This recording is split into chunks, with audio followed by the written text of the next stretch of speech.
인사하고 시작할까요? 안녕하세요. 안녕하세요. 안녕하세요. 제가 얼굴을 보신 분도 계시고 처음 본 분도 계시는데 약간 긴장되시죠?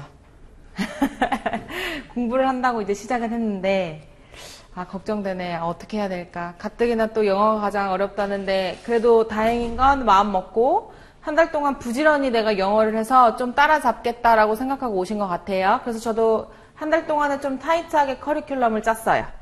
그래서 따라오기 약간 버거울 정도로 제가 막 달려야 그래도 이제 한 중간쯤은 따라오시지 않을까라는 생각하에 수업 구성은 대충 이럴 거예요. 이제 오늘은 기본서 교재 하나만 갖고 계시는데 이제 내일은 약간 두툼한 교재를 받게 되실 거예요. 그 교재를 보시면 저랑 앞에 2주 동안에는 거의 문법의 올인이에요. 그래서 문법을 알아야 저희가 독해를 제대로 할 수 있고 글을 읽을 수 있고 그리고 문법 문제의 비중이 생각보다 높거든요. 그래서 문법 문제를 풀어낼 수 있거든요. 그래서 앞에 문법을 기초를 확실히 잡을 거고요. 문법 기초 잡으면서 동시에 단어를 외울 거예요. 단어 외우는 게 아마 힘드실 거예요. 저희가 약 하루에 한 100개 정도 외울 것 같긴 한데 그러니까 단어를 모르면 이런 상태라고 보시면 돼요. 만약에 놀러 아프리카에 가셨어요. 근데 아프리카에서 엄청 잘생긴 남자가 막 뭐라고 나한테 얘기를 하는 거야? 근데 그거 알아들을 수 있나요? 못 알아듣죠? 이유가 뭐예요? 뭐 아프리카 문법을 안 배워서? 그런 거 아니죠? 단어만 조금 알아도 대충 대화는 가능하지 않을까요? 근데 내가 만약에 영어를 하려고 지금 왔어? 근데 선생님 저는 학창 시절부터 영어 단어 외우는 거 진짜 잘 못했고요. 싫어했어요. 라고 하고 여전히 영어 단어를 안 외우신다면 여전히 계속 영어를 못 하실 거예요. 그래서 영어 단어는 제가 반강제적으로 무조건. 그래서 한 달 동안에 다른 거 다 됐고 내가 문법 정리를 어느 정도 하고 영어 단어를 진짜 하루에 100개씩 꾸준히 외웠다라고 하면 한 달 성공한 거라고 보셔도 상관없어요. 그래서 영어 단어랑 문법이 필수적으로 진행이 될 거고요. 그래서 전반기에는 저랑 문법 정리하는 거, 그리고 영어 단어 외우는 거, 습관 잡는 거 이렇게까지 완전 달릴 거고요. 그리고 이제 후반부에는 저희가 기초적인 문법 배운 거 문제 풀면서 정리하고 그리고 우리가 좀 단어도 외웠고 문법 배워서 해석할 줄 아는 능력이 생긴다면 이제 그때부터 독해를 시작한다고 보시면 될 것 같아요. 근데 이제 한 달 안에 모든 거 다 끝낼 수 없어요, 여러분. 저희 좀 생각보다 긴 시간 동안 공부를 하셔야 돼요. 한 달 공부하고 시험 보는 거 아니고 공무원 시험 합격하는데 주로 평균적으로 1년 반에서 2년 2개월 정도가 걸린대요. 그러면 내가 아무리 빨라도 한 1년? 혹은 오래 걸리면 2년, 3년까지도 걸릴 수 있는 싸움이라서 되도록이면 호흡을 길게 가져가셔야 되는데 다만 내가 한 달 열심히 공부했는데 느는 느낌이 하나도 안 드는 거야. 그럼 이거 어떻게 해요, 공부를? 못하죠, 당연히. 못 버티죠? 그래서 그 느는 느낌이 드는 정도의 제가 목표 제시를 확실히 해드릴게요. 그럼 여기까지만 따라오시면 한 달의 목표는 충분히 달성한 거예요 라고 하면 거기까지만 따라오시면 될 것 같아요. 저희가 수업 시간에 준비해야 될 게 하나 있는데 이제 문법을 정리할 노트가 하나 필요해요. 그래서 이제 문법만 정리할 노트예요. 그래서 얇은 노트일수록 좋고요. 되도록이면 이렇게 스프링이 끼워져 있는 게 좋을 것 같고 그리고 그 문법 노트가 왜 필요하냐면 항상 이제 공부하시다 보면 문법책, 이렇게 두꺼운 문법책을 사세요. 그래서 앞에서부터 막 읽어요. 그래서 앞에는 늘 거의 대부분 일형식 동사 이런 게 나오거든요. 그래서 일형식 동사는 되게 잘 알아. 근데 이제 보다 볼수록 한 관계 대명사까지도 못 가요. 한 시제쯤 나오다면 앞에 있는 내용 다 까먹고 나는 시제를 하고 있는데 그동안 내가 뭘 했나 이런 생각을 주로 많이 하시고 또 영어 문법이 생각해 보시면 저희가 초등학교 때 배웠던 영어 문법이랑 지금 공무원 시험을 준비하면서 배우는 영어 문법이랑 달라졌을까요? 하나도 안 달라졌어요. 단 한 개도. 근데 나는 길면 10년, 뭐 짧으면 5년 이렇게 영어 공부를 그래도 안 하진 않았는데 학교는 다녔는데 왜 나는 여전히 영어 문법이 어려울까?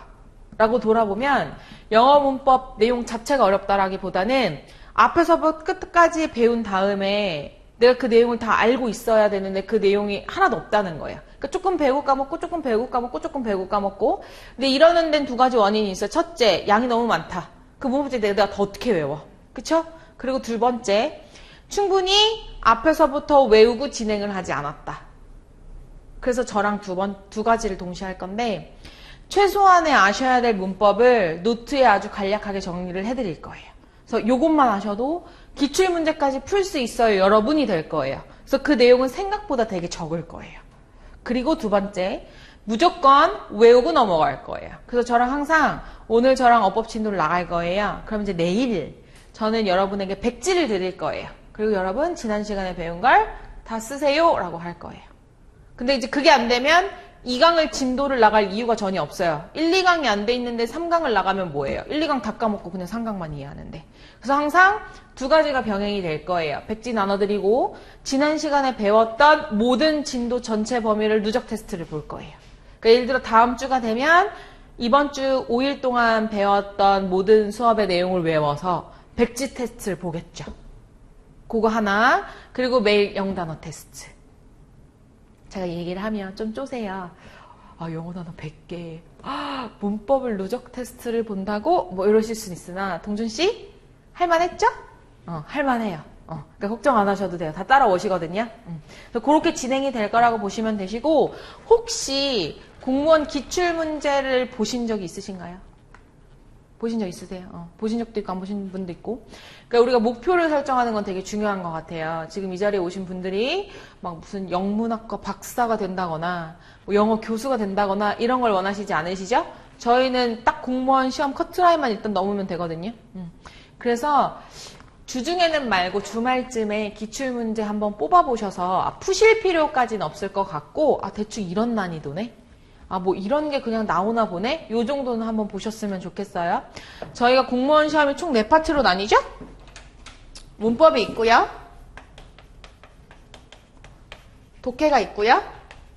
그 다음 기본적인 생활 영어를 물어보고요. 그 다음 마지막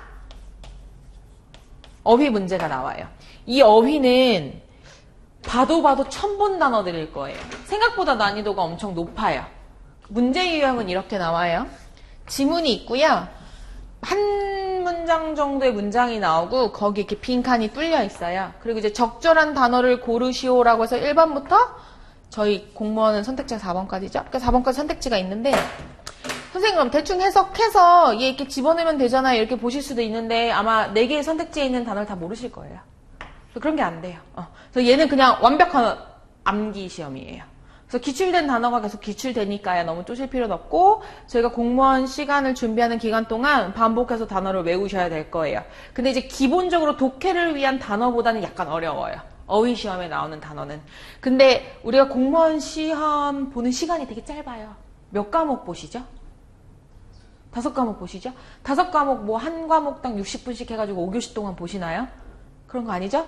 그냥 시험지 한꺼번에 한 타임에 보잖아요. 그쵸? 그럼 영어 시험에 내가 할애할 수 있는 시간이 몇 분 정도 되시는지 아시나요? 저희가 20문제 볼 거예요. 요 문제가 이렇게 4가지 유형이 총 20문제가 들어가 있거든요. 근데 20문제를 20분 동안 보셔야 돼요. 충격적이죠? 쉽지 않아요? 근데 아무래도 독해 문제 푸는데 시간이 많이 걸리지 않을까요? 지문을 읽어야 되잖아요. 그쵸? 그러면 어휘 문제 푸는데도 얘 막 해석해가지고 느낌상 선생님 3번인 것 같아 막 이래요. 그러면 우리에겐 희망이 없어요. 그래서 어휘 문제는 완벽히 외우신 다음에 그냥 보자마자 답 이렇게 그냥 지나가셔야 돼요.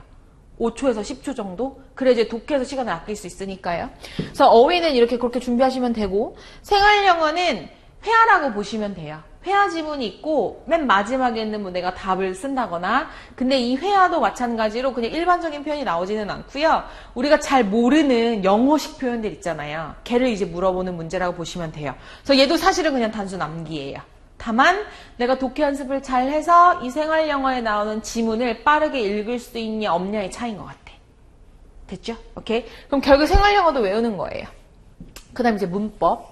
생각보다 문법을 되게 어려워하시는데 저랑 이번 달에 정리를 하다 보시면 문법 기출은 반복이 돼요. 맨날 나오는 것만 나오고 나오는 것만 나오는 거거든요. 그러니까 패턴을 익히시면 된다고 보시면 돼요.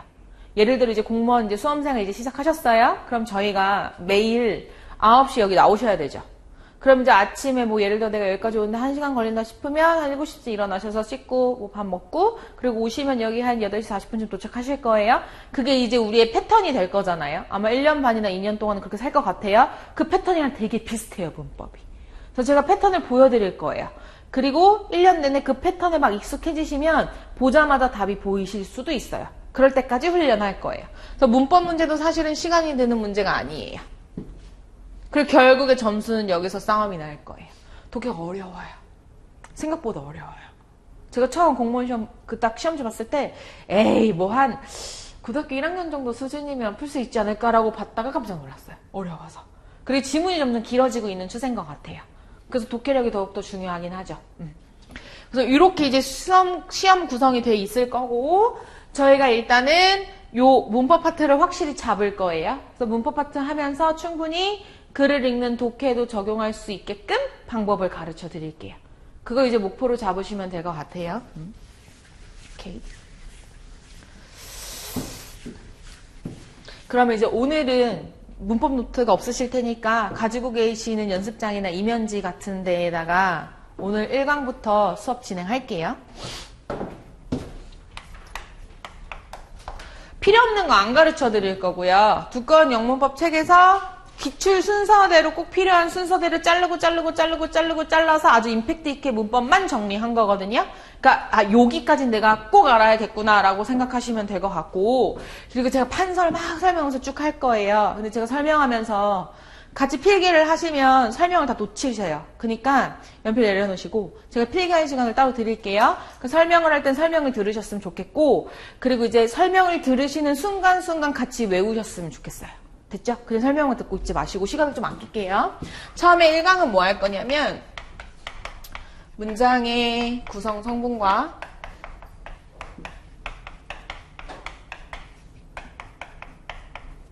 팔품사 얘기부터 하도록 하겠습니다.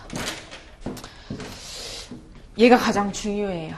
저희가 한 문법 강의를 20강 안팎으로 하게 될 텐데 1강이 가장 중요합니다. 가장 중요한 이유는 이래요.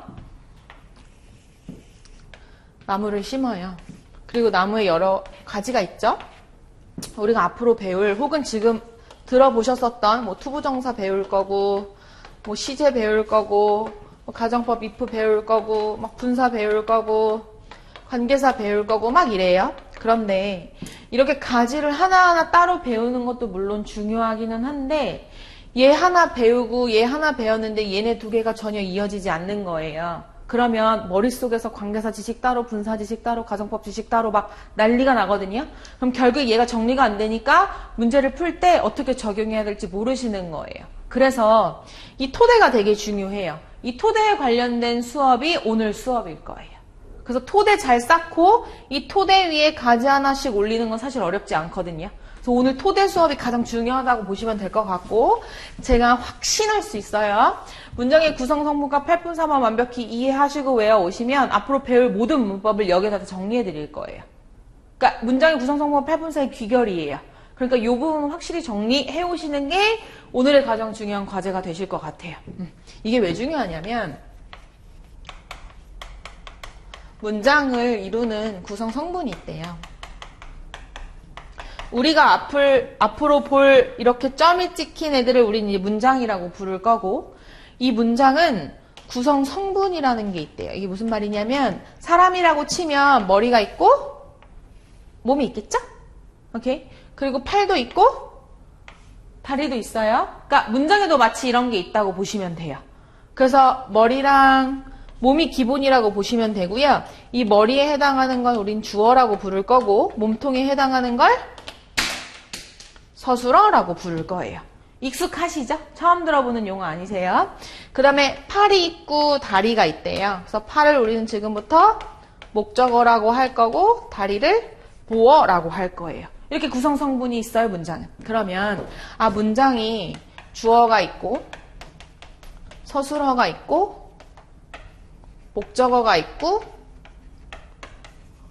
보어로 이루어져 있구나. 여기까지는 괜찮네. 그런데 약간 징그러운 얘기 할 거예요. 팔이 없을 수도 있죠. 그렇죠? 그리고 다리가 한쪽만 없을 수도 있고 양쪽 다 없을 수도 있고 뭐 팔만 있을 수도 있고 뭐 이렇지 않나요? 이거랑 똑같이 문장도 핵심적인 요소를 제외하고는 있을 수도 있고 없을 수도 있기는 해요. 되셨죠? 어쨌든 이게 성분이고, 제가 써드린 주어, 서술어, 목적어, 보어 외의 문장의 구성 성분은 존재하지 않아요. 되셨죠? 그 다음 문장이 있어요. 이렇게 구성 성분까지는 알았는데 이제 얘를 막 채워야 되잖아요. 우리는 당연히 이 문장을 여러 개의 단어들로 채울 거예요. 됐죠? 그럼 문장의 재료는 당연히 단어들이겠네요. 근데 이 단어를 쓰임에 따라서 몇 가지 종류로 나눌 수 있냐면 8가지 종류로 나눌 수 있죠. 그걸 우리는 팔품사라고 불러요. 그러면 선생님, 문장이 있고 그 문장을 이루는 게 재료가 단어인데 단어의 종류가 8개밖에 없대요. 라는 이야기는 앞으로 여러분이 보실 문법의 내용이 문장의 구성 성분과 팔품사 안에만 있어야 한다는 얘기예요. 문법이 왜 있어요? 문법 가지고 뭐 하는 거죠? 우리 문장을 막 채우는 거잖아요. 근데 채우는 재료가 8개밖에 없대요. 근데 여기서 벗어날 수 있을까요? 절대 못 벗어나요. 그래서 이제 오늘이 가장 중요한 뼈대 수업이라고 말씀드린 거고, 팔품사 순서대로 외우셔야 해요. 첫째, 명사, 그리고 대명사, 그 다음 동사. 사자로 끝나는 게 그럼 팔품사인 느낌은 약간 오시죠? 오케이. 또 뭐 있어요? 기억나시는 거? 뭐? 비동사 땡. 대답 감사해요. 또 사자로 끝나는 거. 형용사. 오케이. 또 부사. 오케이. 또 옳지, 전치사. 또 2개 남았어요. 하나, 둘, 셋, 넷, 다 6개. 거의 다 왔어. 접으로 시작하는 접, 속사라는 애가 있고요. 그 다음 마지막 감탄사가 있죠. 이렇게가 8개예요. 지금 머릿속에 이거 말고 막 사자로 끝나는 여러 가지가 생각나셨다면 그냥 팔품사 아닌 거죠. 됐죠? 오케이. 여기까지 일단 정리하시면 될 것 같고, 하나씩 역할 구분할게요. 이 명이 무슨 명자냐면 이름 명자죠? 그러니까 모든 거에 이름을 붙이면 우린 걔를 명사라고 하고, 대명사는 대신해주다라는 한자어를 써요. 그래서 앞에 나온 이 명사를 대신해주면 대명사라고 부르기는 하죠. 이제 각각에 대해서는 저희 책 가지고 같이 좀 자세히 할게요. 어쨌든 명사는 이름을 나타내주는 애고, 동사는 움직임을 나타내주는 애들이라고 해서 동사라고 이름을 붙였고, 그냥 하다라고 하면 거기서 동사인 것 같아요. 좋아하다, 싫어하다, 뭐 이런 애들. 그 다음에 형용사는 꾸며주는 말. 예를 들어 예쁜, 오늘 날씨가 참 좋네, 좋은, 오늘 날씨가 참 시원하네, 시원한, 이런 애들도 다 형용사가 될 수 있고, 혹은 둥그런, 세모난, 이런 애들도 다 형용사가 될 수 있죠. 그러니까 사람의 감정이나 기분을 나타낼 수도 있고, 물건의 상황이나 상태 이런 걸 다 나타내는 애들을 형용사라고 부르고, 부사는 이 부를 우리는 한자로 부수적인 부자를 쓰거든요. 얘는 왜 이름이 부사라고 붙었냐면, 잘 들으세요. 형용사의 가장 큰 역할이 뭐냐면 맨 위에 있는 명사를 예쁘게 꾸며주는 역할을 할 거예요. 쓰지 마세요. 지금 들으세요. 명사를 꾸며줄 거예요. 맨 위에 있는 명사를 꾸며주면 명사 입장에서는 형용사가 나 꾸며주니까 좀 예뻐질 수 있겠네, 이런 생각을 하죠. 그러니까 뭐 여자가 귀걸이를 하듯이 명사도 형용사를 달고 예뻐질 수 있는 거예요. 그래서 형용사가 맨날 명사를 따니면서 꾸며줘요. 그런데 형용사는 명사를 꾸미느라 너무 바쁘거든요. 그런데 명사가 자랑하는 거야. 야, 나 형용사가 꾸며줬다. 졸라 예쁘지? 근데 그 밑에 있는 동사가 그럼 나는? 그 밑에 있는 그럼 난 누가 꾸며줘? 막 이런 상황이 발생하죠? 그래서 부사가 만든 이유는 형용사가 하지 않는 모든 일을 담당하는 게 부사라고 보시면 될 것 같아요. 비서의 역할이에요. 부수적인 게 중요하지 않은 일을 담당한다는 거죠. 그래서 형용사가 하지 않는 수식을 부사가 다 담당해요. 이래서 생겨난 게 부사고, 그래서 이름도 부사라고 불러요. 되셨나요? 오케이. 다시 부사도 무슨 역할을 할 거냐면 꾸며주는 수식의 역할을 할 거예요. 수식, 꾸며주다. 그래서 누굴 수식해 줄 거냐고요? 명사 말고 그 밑에 있는 나머지를 다 부사가 수식해 줄 거예요. 여기까지 되셨나요? 오케이. 그래서 명사 밑에 누구 있냐면 동사 있고요. 동사 밑에 지금 형용사 있죠? 형용사 밑에 또 누구 있냐면 자신도 부자는 자기가 꾸며주고요. 그 다음 마지막 문장 전체를 부사가 꾸며주기도 합니다. 이게 부사가 될 거예요. 주로 이렇게 얘기하죠? 형용사는 예를 들어 happy, 행복한, 뭐뭐한이라고 해석하는 애들을 형용사라고 하고, 부사는 주로 행복한, 형용사에 l, y 붙여서 뭐뭐 하게라고 해석하는 애들 부사라고 부르기도 해요. 한국은 이러거든요. 뭐뭐한 형용사, 뭐뭐하게 부사. 되셨죠? 오케이. 여기까지가 부사. 그럼 위에서부터 다시 갈게요. 문장의 구성 성분이에요. 얘가 문장이고 얘를 채우는 재료가 얘죠. 그럼 지금부터 재료를 채울까요? 주어를 나 지금부터 만들 거예요. 그럼 주어를 만들 수 있는 재료가 정해져 있어요. 그 재료가 없으면 당연히 주어를 만들 수 없거든요. 그래서 주어를 누가 만들어줄 수 있냐면 명사가 만들어줄 수 있어요. 다시 말하면 명사만 주어를 만들 수 있어요. 명사가 없으면 주어 역할을 할 수 없어요. 그 다음 또 명사는 목적어까지 만들어줘요. 마지막 명사는 보어까지 만들어줄 수 있죠. 그러니까 명사가 문장 구성 성분 4개 중에 3개를 다 만들어줄 수 있어요. 그래서 문장의 명사가 가장 많이 보이실 거예요. 그 다음 서술어의 역할은 동사가 하죠. 여기까지 됐고 하나만 더 기억하시면 돼요. 보어의 역할을 형용사도 해줄 수가 있어요. 그러면 재료가 8개 있다고는 했으나 명사랑 동사랑 형용사만 있으면 사실은 문장을 다 만들 수 있겠네요. 생각보다 문장이 되게 간단할 것 같아요. 그러면 근데 그럼 요 밑에 있는 요 재료들은 어떡하죠? 이 재료는 문장을 만들면서 꼭 필요한 재료인가요? 그러지 않아 보이죠? 왜? 명사랑 동사랑 형용사만 있으면 문장을 만들 수 있으니까요. 그러므로 저랑 지금부터 문장을 만드는데 꼭 필요가 없는 재료를 지금부터 쩔이라고 부를 거예요. 되셨죠? 그러니까 얘는 쩔이에요. 그럼 다시 명사는 주어, 목적어, 보어 만들어준대요. 동사는 서술어 역할을 해줄 수 있고요. 형용사는 보어를 만들어줄 수 있대요. 동시에 역할이 하나 더 있죠. 누굴 수식해주냐면 명사를 수식해준대요. 꾸며주는 역할은 꼭 필요할까요? 안 필요할까요? 꼭 필요하지 않겠죠? 그쵸? 제가 오늘 좀 잘 보이려고 뭐 귀걸이를 하고 왔어요. 근데 얘가 굳이 없어도 저는 저잖아요? 똑같아요. 형용사가 명사를 수식해주는 요 경우에는 형용사도 당연히 쩔일 거예요. 그쵸? 수식해주는 역할이니까. 부사는 수식만 해요. 그래서 쩔이라고요. 됐죠? 오케이. 그 다음 하나 더. 전치사는 이름부터 이 전이 앞전자고요. 치가 위치하다 치자예요. 누군가의 앞에 위치하는 애래요. 이를 반대로 말하면 전치사 뒤에는 항상 누가 있어야 해요. 됐죠? 그래서 전치사는 항상 뒤에 누가 오냐면 명사가 오죠. 그러니까 전치사는 자기 혼자 쓸 수 없고요. 항상 전치사 뒤에는 명사라는 애가 와야 한대요. 예를 들어 전치사를 뭐라고 하냐면 뭐 in, on, for 이런 애들을 저희는 다 전치사라고 하죠. for 누구누구를 위해서라는 뜻이죠. 누구누구를이 들어가야 될 거 아니에요. 전치사 뒤엔 항상 명사가 와요. for you, for him, for her 이런 식으로요. 얘는 절대로 혼자 쓰일 수 없는 애. 이런 애들 우린 전치사라고 부르고 분명히 이름에 힌트가 있어요. 그쵸? 저희가 문법 용어가 다 한자어기 때문에 뜻을 다 갖고 있긴 있거든요. 그냥 접속사.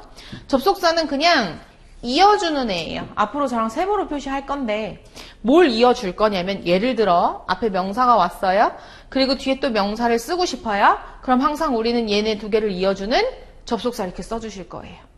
됐죠? 그리고 접속을 할 때 왜 저희 해외여행 가면 저희는 220볼트 쓰는데 110볼트 쓰는 나라가 되게 생각보다 많잖아요. 그럼 저희 막 돼지코어 같은 거 가져가지 않나요? 그런 거랑 똑같이 접속사는 똑같은 것만 이어줄 수 있어요. 뭐 명사, 앤드, 형용사 뭐 이렇게 이어질 수는 없어요. 그리고 예를 들어 앞에 문장을 썼어요. 근데 내가 뒤에 문장을 하나 더 써주고 싶어요. 그럼 이 두 개를 이어주는 누구를 써주면 되냐면 접속사를 써주시면 될 거예요. 그러니까 똑같은 것만 있는 게 접속사. 그냥 감탄사, 뭐 예를 들어 와우 뭐 이런 게 감탄사죠? 별로 중요하진 않긴 않아요. 그래서 얘는 진짜 쩔이 중에 쩔이에요. 그래서 앞으로 저랑 감탄사 얘기할 일은 거의 없으실 거예요. 그래서 마지막 재료가 감탄사예요. 지금 외우세요. 문장의 구성 성분, 주어, 서술어, 목적어, 보어가 있고 팔품사, 명사, 대명사, 동사, 형용사, 부사, 전치사, 접속사, 감탄사가 있다더라. 그리고 각각의 역할까지. 지금 보면서 계속 머리에 되뇌이시면 좋을 것 같아요. 그러면 제가 지금 말씀드린 이 설명에 의하면 이런 거라는 거죠. 문장에는 주어, 서술어, 목적어, 보어 이렇게 구성 성분이 4개가 있대요. 그럼 얘네 재료만 채워주면 문장 만들어줄 수 있다는 얘기죠? 그러면 주어 만들게요. 주어 자리에 무슨 품사 필요하죠? 명사. 그럼 주어 만들려면 일단 이렇게 명사 하나 써주면 되겠죠? 그리고 서술어 자리에 동사 하나 써주면 될 것 같아요. 오케이? 그 다음 목적어 역할하는 품사 누구죠? 목적어의 화살표 보시면 되죠? 명사죠? 오케이. 입으로 자꾸 하셔야 돼요. 그래야 외워요. 그 다음 보어 자리에도 그냥 명사 하나 이렇게 써줄게요. 그럼 내가 문장을 만들어주는데 단어 하나, 둘, 셋, 네 개 정도면 문장을 만들 수 있기는 있는 것 같아요. 되셨죠? 오케이. 네, 뭐 I have a boy 뭐 이런 문장을 제외하고 이렇게 짧은 문장이 사실 있지는 않아요. 저희가 이제 기출문제를 보면 문장이 되게 길면 한 3줄 정도까지 되거든요. 그러니까 문장이 되게 긴데 선생님 그러면 사기치셨네요. 이렇게 당연히 짧아야 되는데 우리가 보는 문장은 왜 이렇게 길어졌을까요? 라는 질문이 당연히 드셔야 될 것 같아요. 됐죠? 왜 길어졌을까? 길어진 이유가 누구 때문이냐면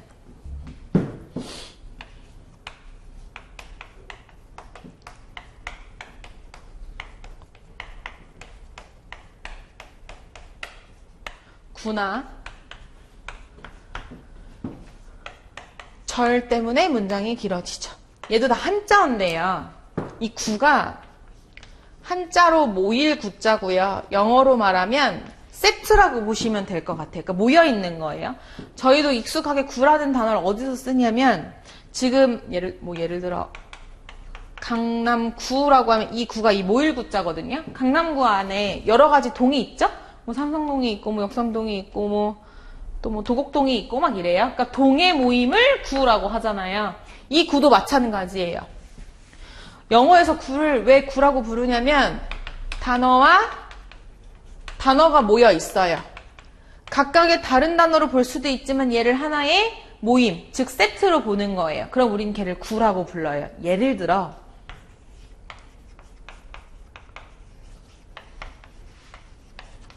막 공원을 지금 걷고 있어요. 보면 얘 단어 하나, 단어 둘, 단어 세 개죠?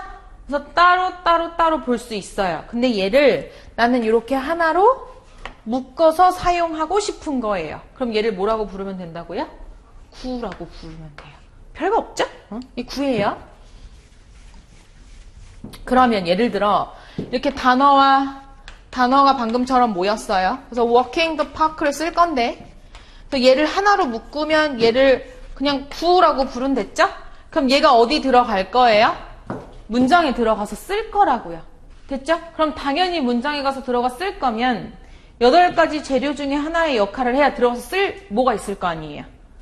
되셨죠? 오케이. 그래서 이렇게 단어와 단어가 모인 구가 만약에 명사 역할을 한대 그럼 걔를 뭐라고 부를 거냐면 명사 구라고 부를 거예요. 명사 역할을 하는 구. 다시 말하면 명사 역할을 하는 단어와 단어가 모인 좀 등치 큰 애. 좀 쉽게 말하면 명사가 등치가 커진 거예요. 됐죠? 그 다음 만약에 형용사 역할을 하면 형용사 구라고 부르면 돼요. 부사 역할을 하면 부사 구라고 부르면 되죠. 어려우세요? 하나도 안 어려워. 그쵸? 오케이. 그런데 영어에는 사실 명사구, 형용사구, 부사구 역할을 할 수 있는 애가 딱 정해져 있어요. 그러니까 초반에는 왜 이렇게 사실 많아요? 왜냐면 우리나라의 법칙이랑 영어의 법칙이랑 전혀 다르거든요. 예를 들어 수학 공부하셨을 때 왜 공식 막 외운 다음에 문제 막 풀잖아요. 근데 공식을 모르면 문제를 푸실 수 있었나요? 못 풀어요. 그쵸? 그래서 당연히 그러니까 제가 지금 대치동에서 애들 막 가르치고 있는데 중학교 애들 보면 딱히 하는 거 없어요. 수업 시간에 그냥 선생님이 여기 앉아가지고 애들 공식 외우라고 막 때려요. 공식 못 외우면. 그래서 막 곱셈 공식 막 외우고 막 이러고 있거든요. 근데 그걸 못 외우면 문제를 하나도 못 풀어요. 문법도 똑같아요. 제가 최소한의 공식을 가르쳐 드릴 거예요. 근데 그 공식을 모르면 아무 것에도 적용을 못 해요. 그렇다라는 건 독해도 못하고 구문독해도 못하고 문법 문제는 당연히 못 풀어요. 됐죠? 그래서 공식을 전해 드릴 건데 약속은 드릴게요. 최소한의 것만 정리해 드릴 거고요. 그리고 되도록이면 잘 외우실 수 있게 원리부터 하나씩 가르쳐 드릴 거예요. 그리고 문법 공부하시면서 제일 안 좋았던 습관이 뭐냐면 영어를 막 가르쳐. 그런데 막 선생님 다 예외래. 그럼 영어는 원래 그런 거래. 그냥 외우래. 이건 가장 안 좋은 거. 사실 공식에 예외가 있을 수가 있나요?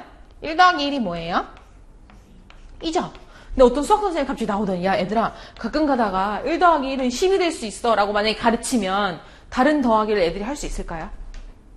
못하지 않을까요? 그쵸? 너무 그러니까 이런 거 없다고요. 수학에는. 영어 문법도 마찬가지예요. 예외 없어요 여러분. 그러니까 선생님 혹시나 얘는 예외 아닐까요? 막 이런 거 생각 안 하셔도 돼요. 그쵸? 딱 정해진 법칙이에요. 그렇기에 명사 구 정해져 있고 형용사 구 정해져 있대요. 그런데 선생님 영어는 feel이에요 라고 만약에 이걸 안 외우신다면 우리는 명사 구를 적절히 활용하지 못하게 된다고 보시면 돼요. 외우실 거예요. 명사 구에 3개 있어요. 첫 번째 투부정사. 선생님 얘가 뭐예요? 처음 들으신 분도 있을 것 같고 들어보신 분도 있을 거예요. 투부정사가 뭔지에 관해서는 다음에 할 거긴 한데 그냥 모양 그대로예요. 우리가 we를 동사의 약자거든요. 근데 동사 앞에 to 같은 걸 쓰나 봐요. 지금 단어 하나, 단어 2개인 거죠. 그러니까 구라고 부르는 거예요. 이게 무슨 역할 한대요? 명사 역할 한대요. 명사 역할 하면 뭐 만들 수 있어요? 명사니까? 주어, 목적어, 보어 만들 수 있어요. 이렇게 정리하시면 돼요. 되셨나요? 등치가 커지긴 했으나 그래봤자 얘는 명사. 그러므로 얘랑 당연히 하는 역할이 똑같아요.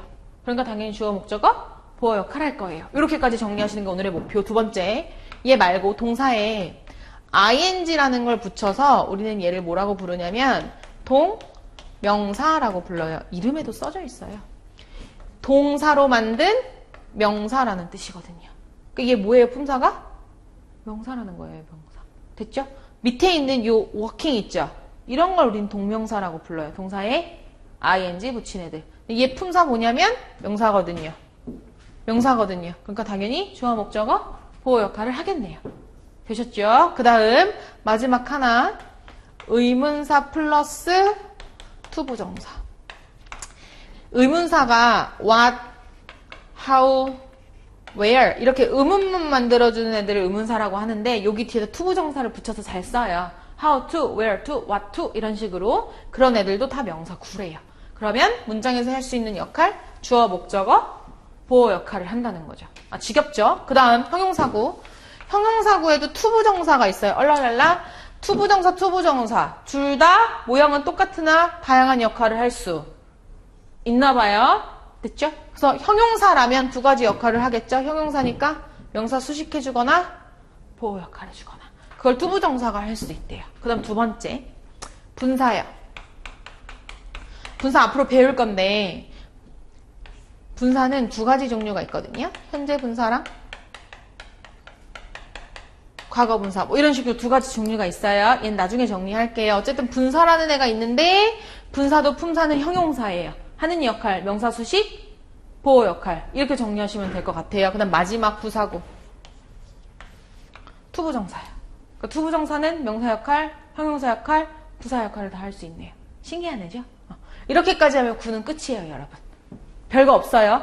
선생님 이거 오늘 외우기엔 힘들 것 같아요. 이럴 수는 있으나 우리가 공부하는 뭐 1년이라는 시간에 비례했을 때 얘는 별거 없지 않나요? 그쵸? 이거 외우는 거 10분이면 외우실 거예요. 오케이? 그럼 이게 구고 그 다음에 이제 절. 절이 약간 어려워요. 절이 왜 어렵냐면 절도 마찬가지예요, 여러분. 단어와 단어가 모여 있어요. 그런데 걔가 좀 긴 거야. 그럼 걔를 절이라고 부르고 혹은 구라고 부르긴 하는데 절은 누구의 동의어라고 보시면 되냐면 문장이라고 보시면 될 것 같아요. 우리 방금 저 앞에서 문장 얘기했죠? 문장이 뭐였냐면 문장의 구성성분 있었잖아요. 주어가 있고 서술어가 있고 뭐 목적어나 보어 이런 게 있으면 우리 문장이라고 부르죠? 똑같아요. 단어와 단어가 모였어. 그런데 걔가 주어도 있고 동사도 있는 문장인 거예요. 그럼 걔를 우리는 절이라고 불러줘요. 절. 예를 들어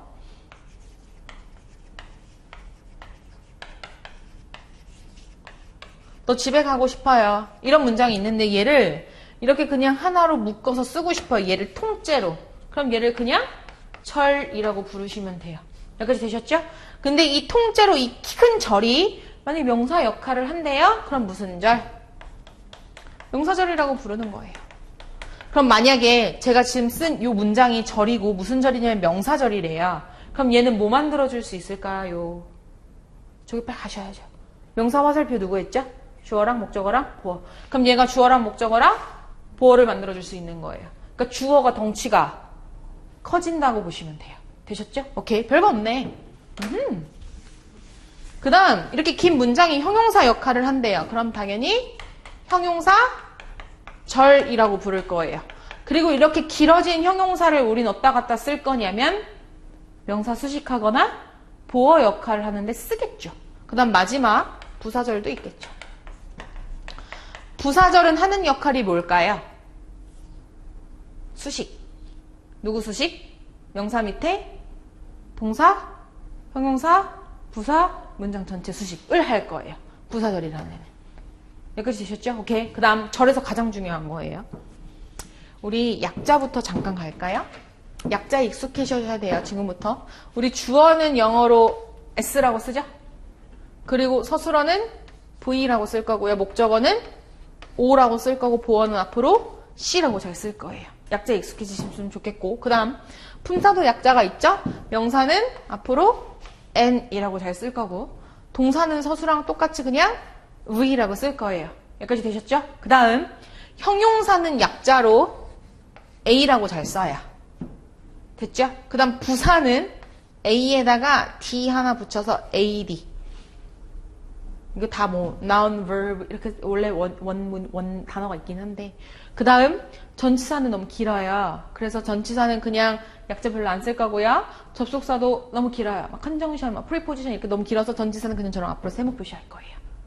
되셨죠? 그러니까 SVOC, NVAAD 이 정도까지 약자에만 익숙해 오시면 될 것 같아요. 되셨나요? 오케이. 그럼 여기 보세요. 다시 일로 올게요. 문장이 있어요. 주어가 있고 동사가 있고 이렇게 목적어가 있어요. 이게 원래 문장이에요. 근데 나 지금 주어 만들 거예요. 그러면 주어를 만들려면 품사가 뭐가 필요하죠?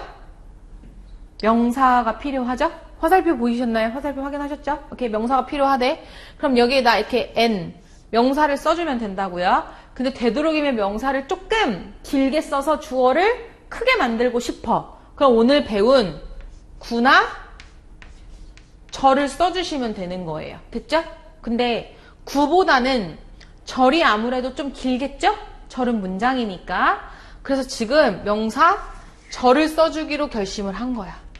그러면 명사 절이니까 절은 문장이라고 했죠. 그럼 주어 자리에 이렇게 문장이 하나 더 들어간다는 얘기잖아요. 그쵸? 그럼 문장 안에 문장을 하나 더 집어넣는다는 거니까 문장과 문장을 이어주려면 누가 필요하냐면 접속사가 필요하다고 했거든요. 무언가를 이어주려면 접속사가 필요하다. 그래서 항상 절은 앞에 누가 있어야 돼요?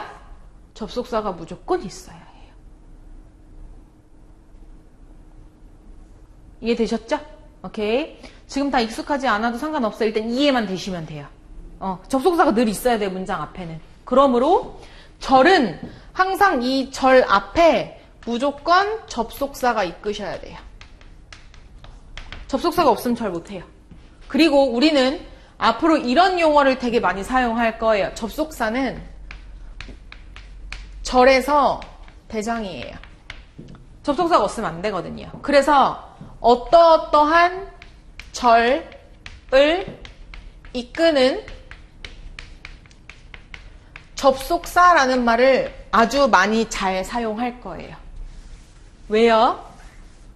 접속사가 대장이에요. 그러니까 얘가 뒤에 있는 문장을 데리고 다니는 거거든요. 그래서 얘를 우리는 뒤에 있는 어떠어떠한 절을 끌고 다니는 접속사라고 부르죠.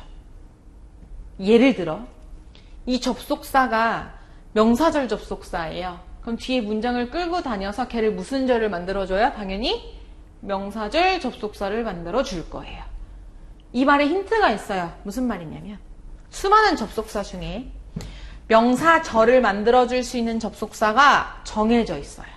그건 형용사절 접속사도 마찬가지, 부사절 접속사도 마찬가지예요. 그래서 만약에 내가 명사절 접속사를 외우고 있어요. 그럼 모든 명사절을 만들어줄 수도 있고 해석할 수도 있고 쓸 수도 있다는 얘기. 근데 내가 만약에 명사절 접속사를 하나도 몰라요? 그럼 당연히 명사절 접속사 못 만들어주겠죠. 그러니까 명사절 접속사 외우셔야 돼요.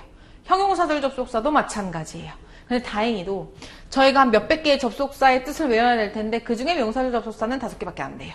다행이죠? 그래서 보세요. 명사절 접속사 1번. 텟.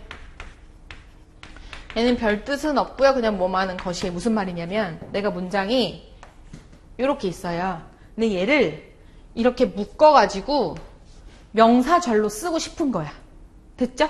얘를 명사절로 만들어주고 싶어요. 그럼 요 앞에 뭐 붙이면 되냐면 텟 이렇게 붙이시면 돼요. 그럼 얘는 뿅 명사절이 돼요.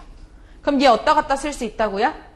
명사니까 주어, 목적어, 보어 맞는 데 갖다 쓸 수 있어요. 별거 없죠? 오케이. 그 다음 두 번째. that 말고 if랑 whether이라는 애가 있어요. 얘는 뭐뭐인지 아닌지 라는 뜻을 갖고 있거든요. 즉, 야, 내가 명사절 만들어 줄 거야.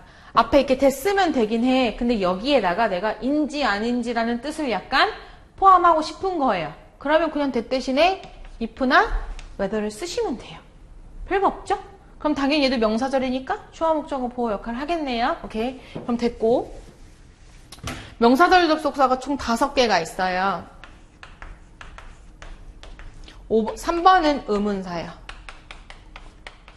뭐 how, what, where, when 이런 애들을 저희는 의문사라고 해요. 오늘 기초책에서 볼 거긴 한데 의문만 만들어준 애들 우리 주로 의문사라고 부르긴 하거든요. 근데 이 의문사들이 앞으로는 무슨 절 접속사냐면 명사절 접속사예요. 됐죠? 그러니까 뭐 where이라는 의미를 추가하고 싶으면 where 쓰시면 되고 what이라는 의미를 추가하고 싶으면 what을 쓰시면 되고 when이라는 의미를 추가하고 싶으면 when을 그냥 쓰시면 되는 거예요. 됐죠? 오케이. 그 다음 4번이랑 5번은 이것까지 다 외우신 다음에 내일 가르쳐 드릴 거예요. 얘는 약간 어렵거든요. 그러니까 명칭이 약간 익숙하지 않으실 거예요. 그 다음 명사절 했고 그 다음 형용사절 하면 되겠네요. 형용사절 접속사는 딱 하나 있어요.